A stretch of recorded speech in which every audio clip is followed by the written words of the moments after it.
Okay. So I'm going to run through with the student, Gloria. You can come on in. She is going to work on this horse, Boomer. Boomer's had a little bit of body work done, but not much. So Gloria's in the equine bundle. So what she has available to her, modality-wise, is massage, ANMR, kinesiology taping, and craniosacral therapy.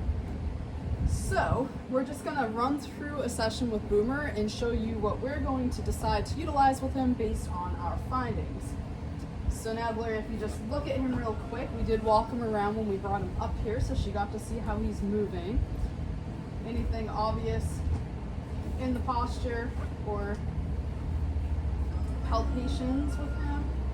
Well, he is a little bit bony at the top here. Yeah, he's a bit bony. He's lacking in his top line. He was actually surrendered to the sanctuary, so he's been out of work for a bit, and we're still getting him kind of in a good body condition. You can also see that he's pawing right now. He's antsy, so he's upset that he's not with his friend who he was surrendered with. So he does have kind of emotional issues as far as separation anxiety goes, which makes him a little bit more difficult to work with. The reason I'm holding him and don't have him on the cross ties is because we don't want him to get upset and set back or hurt himself, especially when we get started with the session. So Gloria is going to have to adapt by moving with him. And obviously we want to make sure that she doesn't get herself in a dangerous situation, so if he's getting a little bit too close and crowding her, she can ask him to move over. So with palpation, I found that he's a little tight in the neck up here. Okay. So she noticed that he was tight in the cervical region. And he is an Arabian cross, which will give him a little bit of a different conformation.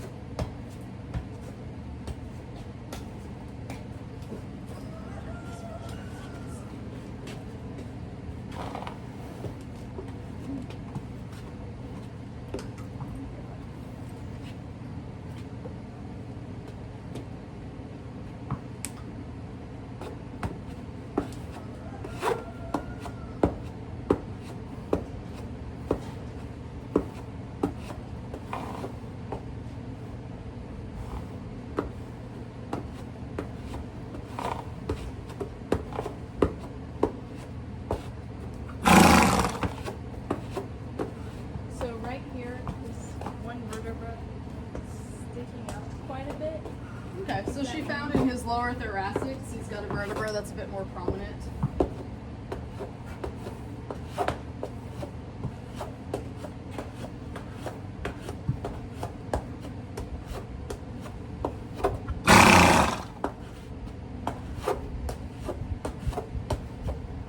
So I would say based on what we're seeing so far, I'd like to start him with an ANMR session just because I think he could benefit the most from that.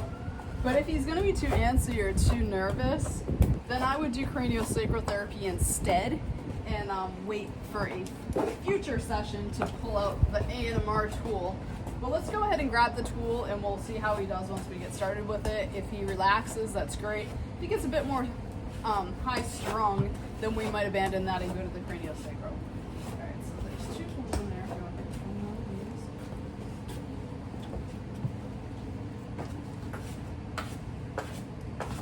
these. Okay, so she's using the tool that most of you have.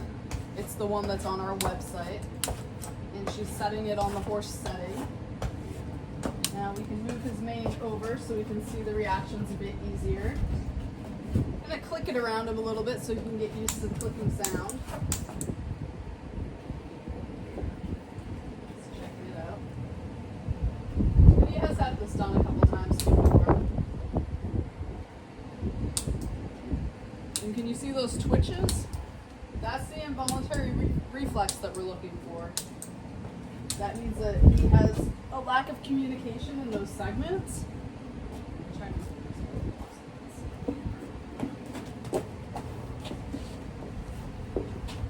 There we go.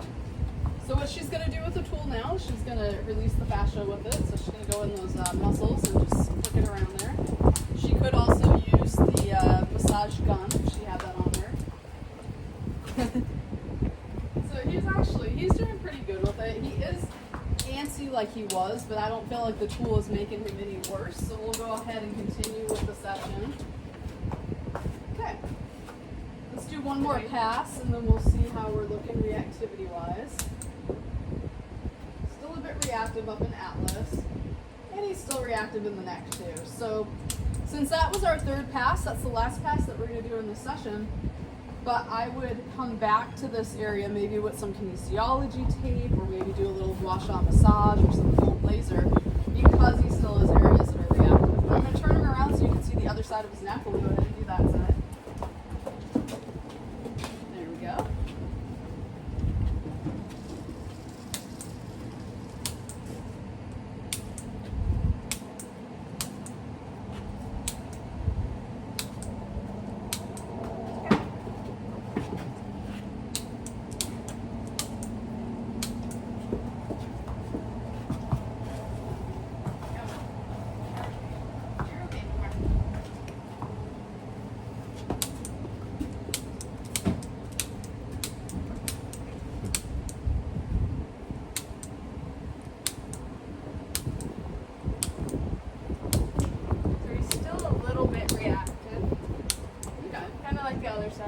Okay, yeah, so it seems like his left and right sides of the neck are about the same when it comes to reactivity. So we'll come back to that probably with some tape for this session. But let's go ahead and work our way down his back and see how the rest of it looks.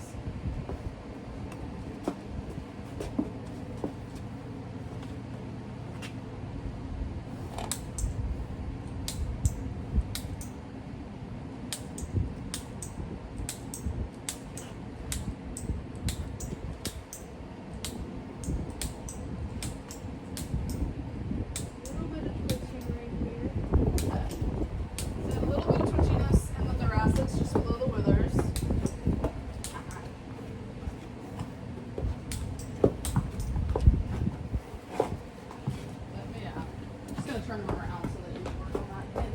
See what we do. Alright. So we had a little bit there in the thoracics. How did the lower back look? Pretty good. Maybe a little bit.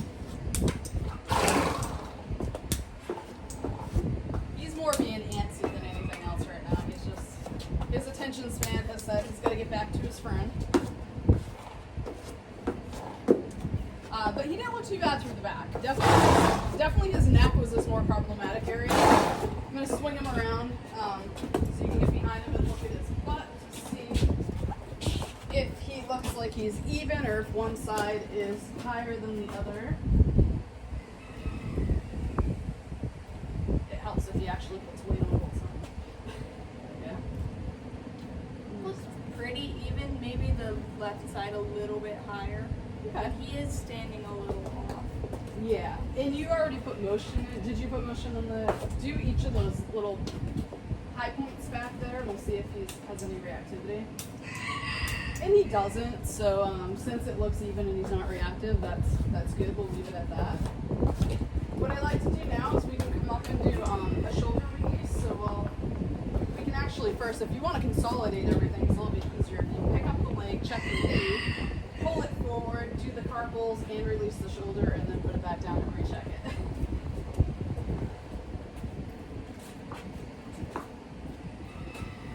So we'll check to see if we have full range of motion in the knee. What we're looking for is that there's not a gap there, and we do have a little bit of a gap. So we'll stretch that knee forward. We'll use the tool to put some motion into the knee, if he cooperates. Come on, you can do it, Boomer. You can do it, Boomer.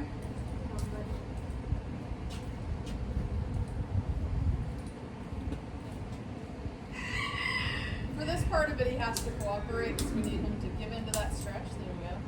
And then while that leg's forward, if you can, use the tool around his shoulder. There you go. That's good multitasking. Perfect. Now you can check that knee again. So you get a good range of motion.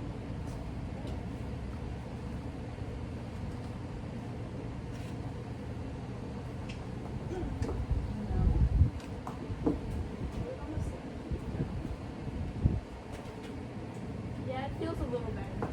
Perfect. turn him around and we'll check the other side. All right. Now we're going to check this leg. So same exact thing. We're going to check the knee. Range of motion of the knee.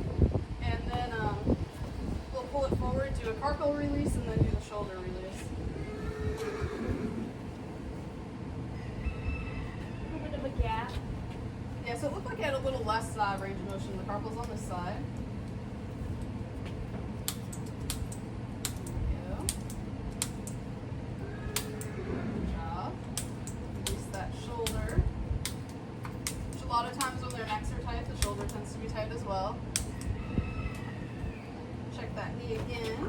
Yeah, looks better. Good job. Awesome.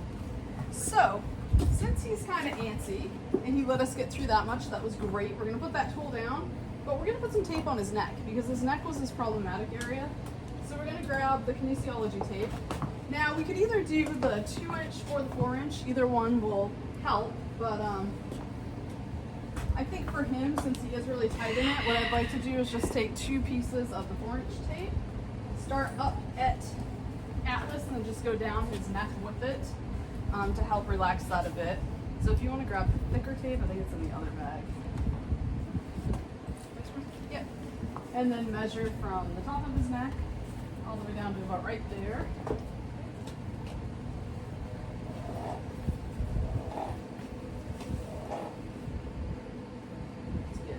And then go ahead and cut that.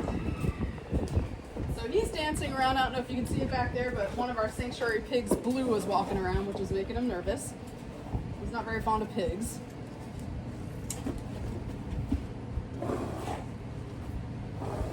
Do you do the V-cut or just? No, we're just going to do an eye strip for now. So then what you're going to do is you can pull the end of this to rip the tape, to rip the paper basically. The tape will stretch. And that's where our anchor is going to be. So once that's separated, you can pull the little piece of paper off as your anchor. Just try to be careful that doesn't stick to itself. And then place your anchor down and rub it down good, because that's going to activate the glue. Okay. And then just be careful that it doesn't flop around too much, because he's a little nervous anyway, so you might try to want to run away from this thing that's stuck to him that's flopping. So now you're going to pull the paper off, and as you pull it off, rub the tape down with your opposite hand. So, a little quick with it so he doesn't get afraid of it. Once it's on him, he'll be fine. The other thing that we want to try to do too, this is actually Gloria's first time ever putting tape on, so yay for her. I would clap if I had hands. But one thing that I would recommend, when she put it on, she stretched it a little bit. It's just going to be a little bit more difficult for this tape to stay on, especially in the neck when you put stretch in it. Because if he turns his head, you'll see that it's really going to pull on the tape, and it can pop it off of there pretty easily. Boomer, come on. I know you can stand still. This horse was actually a show horse the majority of his life, and he's 18 years old, so I know he knows better. But yeah, he just wants to act like he can't stand still. But yeah, so it's actually a really good job that she did, but I would put a little less stretch in it, just so that he has a bit more give when he bends his neck. So we're going to do the same exact thing on the other side of his neck.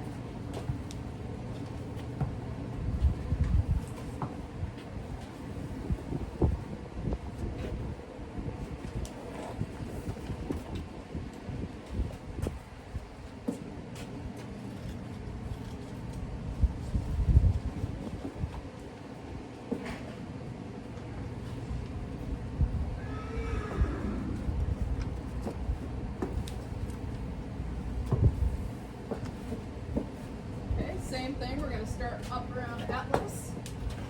You put the base down, rub it down. It is a little bit windy, and you got yourself stuck on yourself there a little bit. Not the prettiest job, but it's okay, we're doing what we can. It's a little windy, which is going to blow this around a little bit and make him a little nervous. We did have a hurricane pass by the coast. And she's just going to rub that down, and she pulls the paper off. Here we go. Not sticking quite as well there at the end, but I think that's my fault, because he had some knots in his mane, and I put some detangler on it. So detangler, as most of you know, is very oily, so the tape will not stick to the oil. So that's what's happening there at the end of it.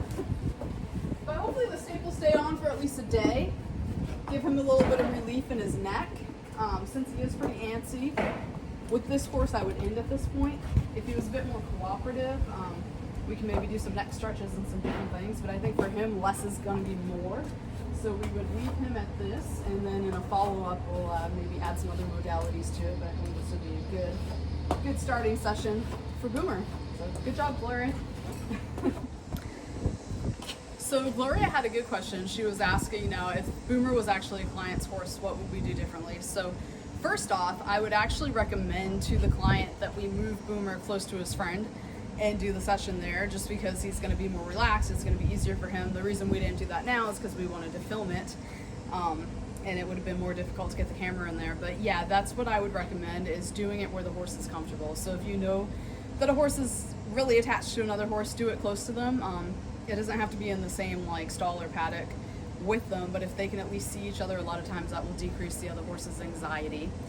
The other thing I would do is I would ask a lot more questions about Boomer's lifestyle, what they're doing with him, check the tack to make sure the saddle and things fit correctly, maybe talk a little bit about nutrition. So I would take kind of a holistic approach to it and find out everything that's going on with him so that I can better give that owner recommendations and also create a long-term treatment plan for him. So that's what I would do.